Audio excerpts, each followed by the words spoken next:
Hello everyone, I am Miss Pyle, Assistant Professor of Indraprastha Law College. I am here to discuss with you laws relating to adoption and maintenance. So let's start. Applicability of the Act under Section 2. Act means Hindu Adoption and Maintenance Act.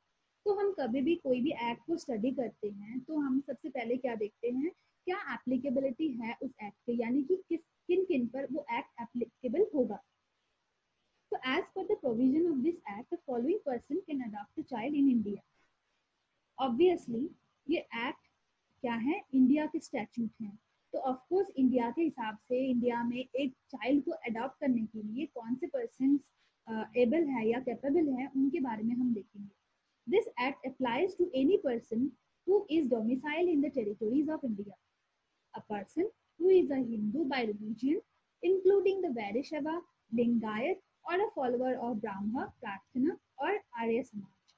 A person belongs to a Buddhist, Jain, Sikh can adopt a child. So, in the first 3 points, हम क्या देखते हैं कि कोई भी person जो India के domicile है, इंडिया की टेरिटरीज के अंदर डोमिसाइल है, ऐसा कोई पर्सन जो कि बाय रिलीजन हिंदू होंगे. अब हिंदू में कौन कौन इंक्लूड होते हैं, वैष्णव, लिंगायत या फिर ब्राह्मण, प्रार्थना और आर्य समाज के जो फॉलोअर्स हैं, they will be included as Hindu. And वो भी इंक्लूडेड है जो बुद्धिस्ट, जैन, सिख कम्युनिटी से बिलोंग करते हैं. Okay, then a child, legitimate or illegitimate, whose parents are Hindus, Buddhist, Jain or Sikh. कोई भी ऐसा child, maybe he is legitimate child or illegitimate child, जिनके पेरेंट्स हिंदू, बुद्धिस्ट, जैन और सिख. पेरेंट्स यहाँ पे एस लिखा हुआ है, इसका मतलब है कि both the parents are Hindus, Buddhist, Jain or Sikh.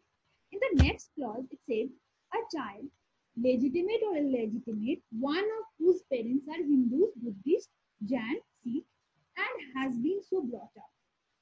यानी कि both the parents, दोनों ही पेरेंट्स अगर हिंदू, बुद्धिस्ट, जैन, सिख है वो भी, और अगर कोई ऐसा चाइल्ड होता है, may be he is legitimate और इलेजिटिमेट, बोथ पेरेंट्स में से अगर कोई भी एक पेरेंट, यानी कि one of the both parents, अगर एक भी पेरेंट हिंदू, बुद्धिस्ट, जैन और सिख कम्युनिटी से बिलोंग करते हैं, और he has been so brought up, यानी कि दो पेरेंट में से वन पेरेंट अगर हिंदू, बुद्धिस्ट, जैन, सिख है और दूसरे पेरेंट अगर मुस्लिम या कोई और रिलीजन से बिलोंग करते हैं, लेकिन जो बेबी है, जो चाइल्ड है, उनको ब्रॉट अप किया गया, उनको पाला गया है हिंदू के हिसाब से, तो वो चाइल्ड भी हिंदू के हिसाब से ही माना जाएगा. एन अबंडेंट चाइल्ड, लेजिटिमेट और illegitimate of unknown parentage. Unknown parentage means जिनके पेरेंटेज का पता नहीं चल रहा है, लेकिन अगर वो भी brought up as a Hindu और बुद्धिस्ट और etcetera, means Hindu, Buddhist, Jain, Sikh, इन चारों रिलीजन में से किसी भी एक रिलीजन के तरह उनको अगर ब्रॉट अप किया गया है, तो उस चाइल्ड को भी हम एज अ हिंदू रिगार्ड करेंगे. Next, a person who has been converted to Hindu, Buddhist, Jain और सिख रिलीजन. सिर्फ बाय बर्थ नहीं, अगर कोई भी ऐसा पर्सन जो कन्वर्शन करने के बाद हिंदू, बुद्धिस्ट, जैन और सिख रिलीजन में से किसी रिलीजन को अपनाया है, then he will also be considered as Hindu. तो एक छोटा सा नोट है हमारे पास, वो हम एक बार स्टडी कर लेते हैं. To apply the Hindu Adoption and Maintenance Act in the territories, the person should not belong to Muslim, Christian, Parsi और Jew by religion.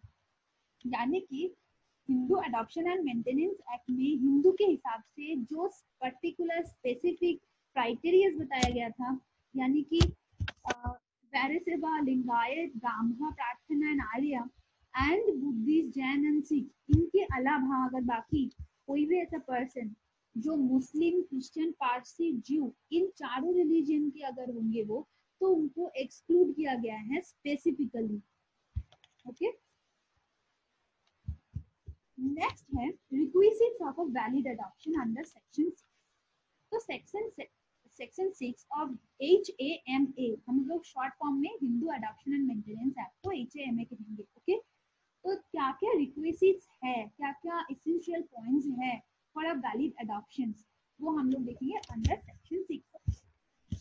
As per the provisions of this act, no adoption will be valid unless fulfilling the following conditions. तो इस section के हिसाब से क्या है, कोई भी एडॉप्शन को वैलिड नहीं माना जाएगा अगर उस एडॉप्शन में ये जो पॉइंट्स 4 पॉइंट्स आर देयर, ये चारों पॉइंट्स को अगर मेंटेन नहीं किया गया है, तो या फिर अगर हम ऐसे सोच सकते हैं कि अगर इन चारों पॉइंट्स में से किसी एक पॉइंट का मिसिंग हो जाता है तो वहां पे वो एडॉप्शन वैलिड के हिसाब से नहीं माना जाएगा, इनवैलिड हो जाएगा या फिर वॉइड एडॉप्शन हो जाएगा। तो हम देख लेते हैं क्या क्या है वो points. The person adopting should have the capacity and also the right to take in adoption. तो ये जो फर्स्ट पॉइंट है, फर्स्ट पॉइंट में क्या है कि जो पर्सन अडॉप्शन में ले रहे हैं बेबी को या कोई भी चाइल्ड को, द पर्सन अडॉप्टिंग यानी कि जो अडॉप्टिंग पेरेंट्स है उनके अंदर भी कैपेसिटी होना चाहिए एंड ऑल्सो द राइट, उनके अंदर राइट्स भी होना चाहिए to take in adoption, adoption करने के लिए। और ये जो पॉइंट हम लोग फर्स्ट पॉइंट कर रहे हैं इसका एक्सप्लेनेशन दिया हुआ है section under section 7 of HAMA, यानी कि under section 7 of Hindu adoption and maintenance act. Next, the person giving in adoption should have the capacity to do so. जिस पर्सन ने अपने चाइल्ड को अडॉप्शन में दे रहे हैं उस पर्सन के अंदर भी कैपेसिटी होना चाहिए एंड राइट्स भी होना चाहिए, ठीक है। And this is elaborated under section 8 of HAMA। Third point, the person adopted should be capable of being taken in adoption. जिस बच्चे का अडॉप्शन होगा उसके अंदर भी कैपेसिटी होना चाहिए कि उसको भी अपने आप को अडॉप्शन में रखने के लिए या उसको अडॉप्टेड होने के लिए भी कैपेसिटी होना चाहिए। And it is given under section 9 of HAMA. The adoption should be made in compliance with the conditions of Hindu Adoptions and Maintenance Act. देखो, जो भी अडॉप्शन होगा उसके रिक्वेजिट्स हम सेक्शन 6 में पढ़ते हैं, लेकिन उसके साथ साथ ये जो 4 पॉइंट्स हैं इसके साथ साथ टोटल 6 कंडीशंस भी है, कुछ कंप्लायंसेस भी है, वो भी मेंटेन करना होता है एक वैलिड अडॉप्शन के लिए। और उसको हम and it is given under section 11 of HAMA. Next, as we have seen that first point is the person adopting should have the capacity and also the right to take in adoption. तो इस point को हम लोग elaboration में देखेंगे under section 7 में, capacity of male Hindu to take adoption under section 7।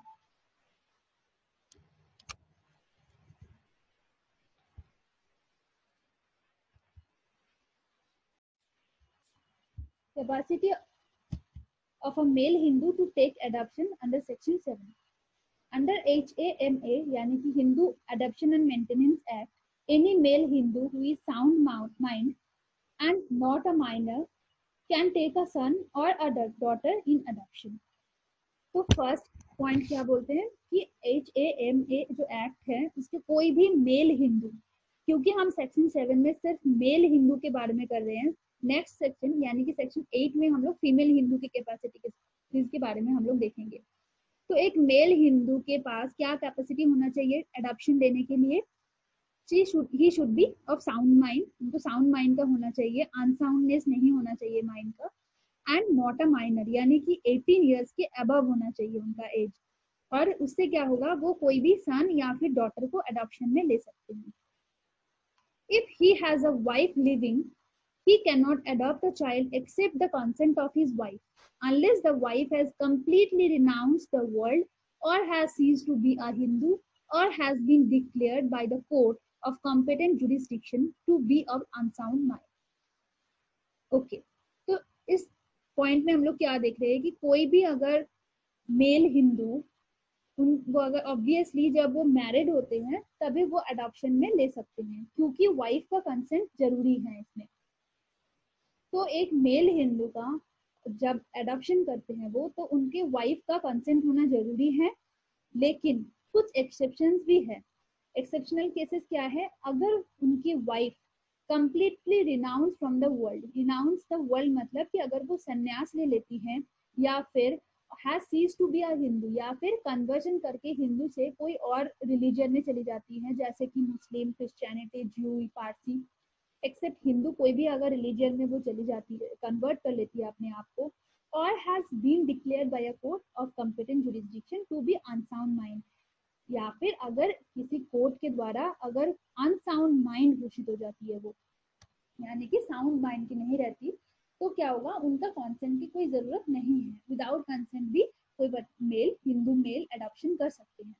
इसमें एक नोट है, देख लो, in case the person has more than one wife living at the time of adoption, the consent of all wives is mandatory unless the consent of any of them is unnecessary for any reason specified above।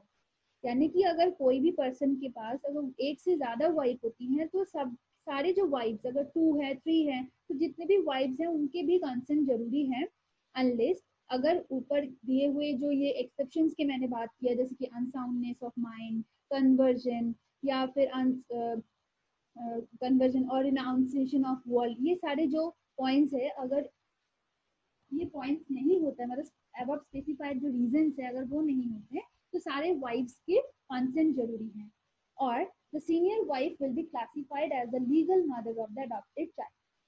अगर various numerous wives अगर है, one से ज्यादा अगर wife है, तो जो first wife होती है वो लीगल मदर होती है, मतलब अडॉप्टेड मदर होती है, एंड जो बाकी के वाइफ्स हैं वो स्टेट मदर कहा जाता है adopted child. In the next section, under section 8, we are going to study eligibility of female Hindu to take in adoption। तो हम लोग सेक्शन 7 में देख रहे थे कि एक हिंदू मेल के पास क्या कैपेसिटीज है। नाउ सेक्शन 8 में हम लोग देखेंगे फीमेल के पास क्या कैपेसिटीज है। The eligibility criteria for female Hindu to take a son और daughter in adoption are given here. तो नीचे के 4 पॉइंट्स में हम लोग देखने वाले हैं क्या क्या कैपेसिटी होना चाहिए। First, the female Hindu should be of sound mind. Obviously male के लिए भी सेम है, साउंडनेस ऑफ माइंड जरूरी है। Next, female Hindu should not be a minor, that means major होना चाहिए, major means above 18 years of age होना चाहिए। A female Hindu is not married can adopt a child, यानी कि एक फीमेल अगर अनमैरिड है तभी वो अडॉप्शन ले सकती है कोई भी बच्चे को या कोई भी बॉय या गर्ल को, लेकिन at the moment she got married वो कभी अडॉप्शन नहीं ले सकती है। इसमें थोड़ा कंफ्यूजन होगा, मैं क्लियर कर देती हूँ। जो अनमैरिड गर्ल होते हैं या अनमैरिड फीमेल होते हैं वो अडॉप्शन के लिए एलिजिबल होते हैं, लेकिन जब कोई फीमेल मैरिज हो जाता है तब वो अडॉप्शन में बेबी नहीं ले सकती है, जबकि उनके हस्बैंड ले सकते हैं उस फीमेल के कंसेंट को। In case of a married female whose marriage has been dissolved, whose husband is dead, or has completely renounced the world, or has ceased to be a Hindu, or has been declared by a court of competent jurisdiction to be of unsound mind। यानी कि उसमें भी कुछ exceptions हैं कि married female कब adoption ले सकती है।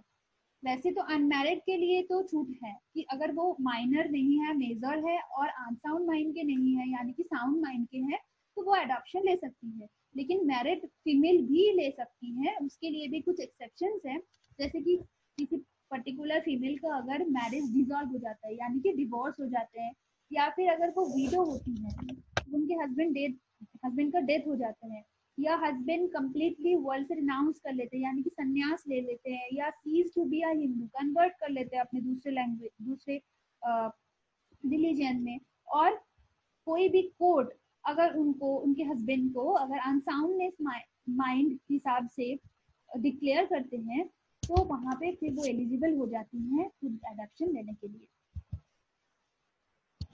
Hope you have enjoyed the video. We will discuss the remaining part of the act in upcoming videos. Thank you.